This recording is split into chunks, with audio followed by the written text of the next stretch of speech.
Баршаңызға қайырлы күн достар. Бүгін сіздермен бірге Бекзат каналыма қош келдіңіздер. Бүгін мен сіздермен бірге ең оңай жасалатын коктейльдің түрімен бөлісетін боламын.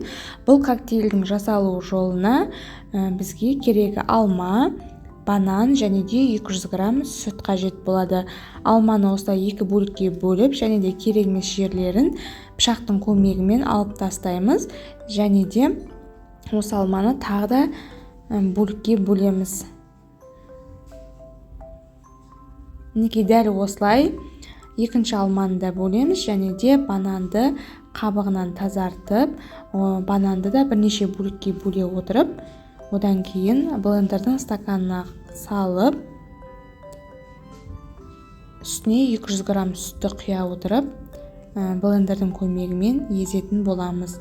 Бұл коктейль, яғни арнайы жеміс-жидектерден жасалған, витаминге толы, яғни балаларыңыздың ағзасына көмегі өте зор.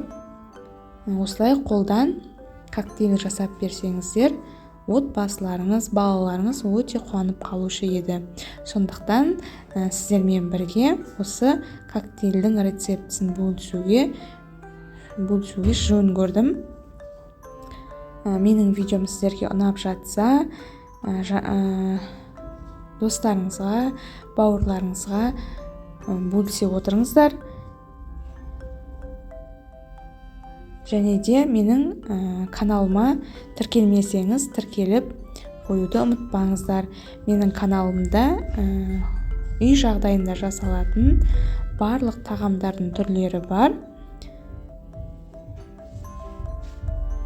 Мінекей осылайша 2 минут, 3 минуттың ішінде осылай блендердің көмегімен езіп, керемет коктейль дайындайтын боламыз.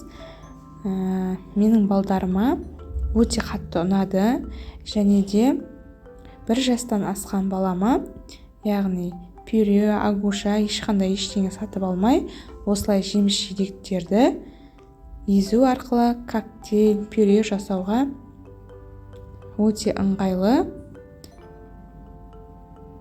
Осы жасаған коктейлім 4 стаканға жетті. Осылайша менің 4 балама бір стаканнан құйып бердім.